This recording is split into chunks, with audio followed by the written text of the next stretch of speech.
이번 시간에는 히스토그램과 도수 분포 다각형에 대해서 한번 알아보도록 하겠습니다. 자, 먼저 히스토그램이 뭔지 그거부터 알아보겠습니다. 여기 보면 도수 분포표가 있습니다. 도수 분포표를 보면 지연인의 반 학생들이 가지고 있는 펜의 수를 조사해서 나타낸 도수 분포표입니다. 보니까 0개 이상 5개 미만 가지고 있는 학생이 1명이 있고요. 5개 이상 10개 미만이 4명, 10개 이상 15개 미만이 6명, 15개 이상 20개 미만을 가지고 있는 학생이 모두 3명이 있죠. 합쳐서 모두 14명입니다. 자, 그러면 히스토그램이라는 게 뭐냐 하면, 자, 한번 보겠습니다. 자료에 분포 상태를 표를 이용해서 숫자를 적어서 나타낸 것이 도수 분포표입니다. 그럼 얘를 좀 한눈에 알아보기 쉽게 그래프를 한번 만들어 볼게요. 자, 여기 그래프를 일단 그려놨습니다. 가로축에는 여기 계급이 들어가죠. 0개부터 20개까지 요 일정한 간격, 계급의 크기죠. 계급의 크기 일정한 간격에 맞게 이렇게 칸을 좀 만들어 놨고요. 세로칸에는 도수가 들어갈 수 있게 가장 큰 도수가 6이죠. 6을 맨 위에 이렇게 위치하게 이렇게 그래프를 좀 이렇게 그려놨습니다.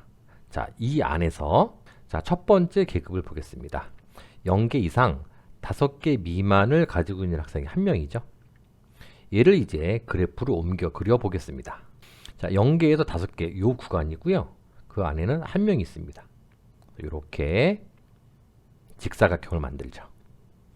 그리고 두 번째, 자, 두 번째 구간에는 5개 이상 10개 미만인 학생이 모두 4명이 있죠.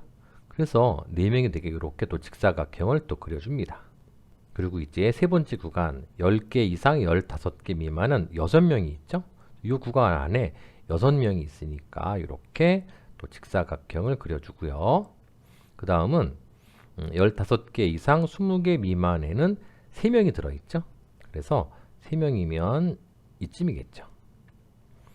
이렇게 만들었습니다.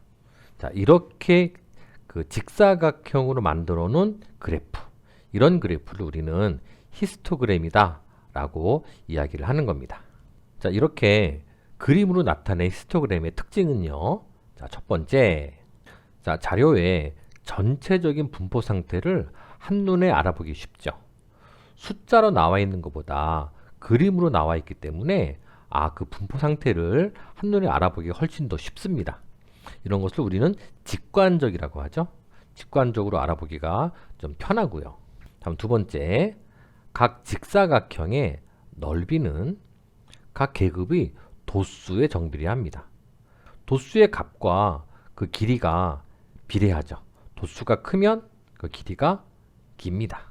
자, 세 번째는 이 직사각형의 넓이의 합에 관련된 얘기입니다. 자, 직사각형 넓이는요, 어떻게 구합니까? 가로 곱하기 세로죠. 얘도 가로 곱하기 세로, 역시 가로 곱하기 세로, 역시 가로 곱하기 세로죠. 그런데 이 세로의 길이가 바로 도수랑 똑같죠.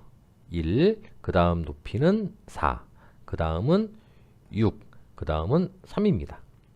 그래서 이 직사각형의 넓이를 구하기 위해서는요, 여기 있는 직사각형들을 한 줄로 쭉 모으면 이렇게 모아보겠습니다. 첫 번째 직사각형을 이렇게, 자, 두 번째 직사각형 이렇게, 또 세 번째 직사각형 이렇게, 또 네 번째 직사각형도 자, 이렇게 모아보면 결국 이 직사각형 넓이의 총합은 가로 곱하기 세로가 될 텐데, 가로는 바로 이 계급의 크기와 같죠.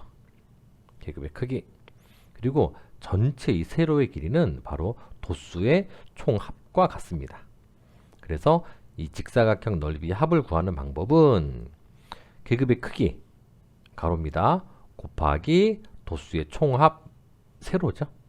이렇게 구할 수 있다는 거. 이것이 바로 히스토그램의 특징이죠. 자, 그리고 하나 더. 자, 이 히스토그램을 보면 막대 그래프랑 좀 비슷해 보이죠? 우리는 막대 그래프는 이렇게 그래프에 막대를 이용해서 그 변화되는 모습들을 볼 수가 있잖아요. 그런데 얘를 왜 막대 그래프라고 부르지 않고 히스토그램이라고 불렀냐 하면 바로 차이가 있죠. 뭐냐 하면 막대 그래프는 막대와 막대 이 사이가 비어 있습니다. 즉 자료가 연속적이지 않다는 얘기죠. 그런데 히스토그램은 그 직사각형과 직사각형 사이가 비어 있지 않죠? 즉 자료가 되게 연속적이라는 얘기입니다. 그래서 히스토그램과 막대 그래프는 서로 다릅니다. 꼭 기억하세요. 자, 이제 그러면 내용을 정리해 보겠습니다. 자, 히스토그램이라고 하는 것은 가로축에는 계급을, 요 가로를 말하는 거죠. 그리고 세로축에는 도수를, 이쪽이 도수입니다. 이 표시해서 직사각형 모양으로 나타낸 그래프, 얘를 히스토그램이라고 합니다. 자, 그리는 방법은 역시 가로축에는 계급의 양끝값을 쭉 적어주죠. 세로축에는 도수를 차례대로 표시합니다. 그리고 각 계급에 속하는 도수를 비례해서 이렇게 올려서 직사각형을 그려주죠. 이런 방법으로 히스토그램을 그리고요. 히스토그램의 특징은 조금 아까 봤던 것처럼 자료의 전체적인 분포 상태를 한눈에 알아보기 쉽습니다. 그리고 각 직사각형의 넓이는 도수와 정비례하죠. 세 번째, 직사각형 넓이의 합은, 요 직사각형들이 있죠. 넓이의 합은 바로 어떻게? 계급의 크기 곱하기 도수의 총합으로 구한다. 이렇게 정리할 수 있습니다. 자, 그러면 문제를 하나 풀어보고 가겠습니다. 자, 오른쪽 히스토그램은 어느 반에 50명의 던지기 기록을 조사해서 나타낸 것입니다. 물음에 답해라 그랬습니다. 자, 보겠습니다. 자, 첫 번째, 던지기 기록이 26m인 학생이 속하는 계급의 도수를 구하는 겁니다. 자, 던지기 기록이 26m면 어디쯤 속하겠나요? 바로 25 이상 30 미만, 여기 속하겠죠. 그럼 이 계급의 도수를 구하는 거니까 쭉 올라가서 얘를 읽어주면 되겠죠. 바로 도수는 8입니다. 이렇게 구할 수 있고요. 다음 두 번째 보겠습니다. 두 번째는 던지기 기록이 30m 미만인 학생은 전체 몇 %인가? 30m 미만입니다.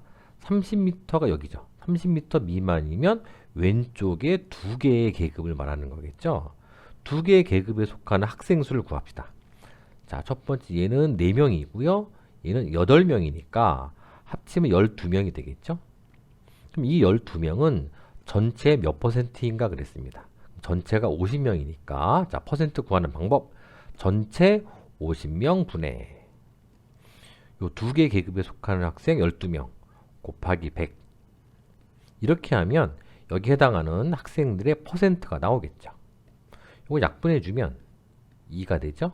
그럼 12 곱하기 2니까 결과는 24%. 이렇게 구할 수 있습니다. 그래서 2번은 바로 24%. 이렇게 구할 수 있고요. 자, 다음은 3번을 보겠습니다. 자, 10번째로 멀리 던진 학생이 속하는 계급의 직사각형의 넓이는, 자, 10번째로 멀리 던진 학생입니다. 10번째니까 자, 제일 널리 던지는 게 여기죠. 마지막 여기가 도수가 3이죠. 3명이 있고요. 두 번째가 도수가 9죠. 그럼 10번째니까 바로 요 계급에 속하겠죠.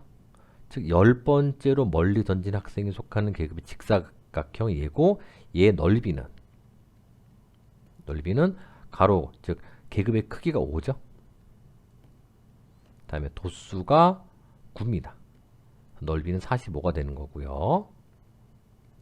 다음에 두 번째로 멀리 던진 학생이 여기 속하겠죠. 여기 속하는 계급의 직사각형 넓이는 여기 가로가 계급의 크기니까 5가 되는 거고요. 세로는 도수죠. 3이 됩니다. 5, 3, 15. 15가 됩니다. 자, 그러면 넓이가 몇 배냐 그랬죠? 사실은 이게 굳이 넓이를 다 구할 필요가 없었죠. 왜냐하면 두 직사각형의 가로의 길이는 어차피 똑같습니다. 그러면 뭐만 보면 된다? 바로 요 도수, 직사각형 높이만 보면 되는 거죠. 결국 9라는 높이는 3의 몇 배냐 이것만 구하면 되죠. 그래서 결론은 바로 3배 이렇게 구할 수 있습니다.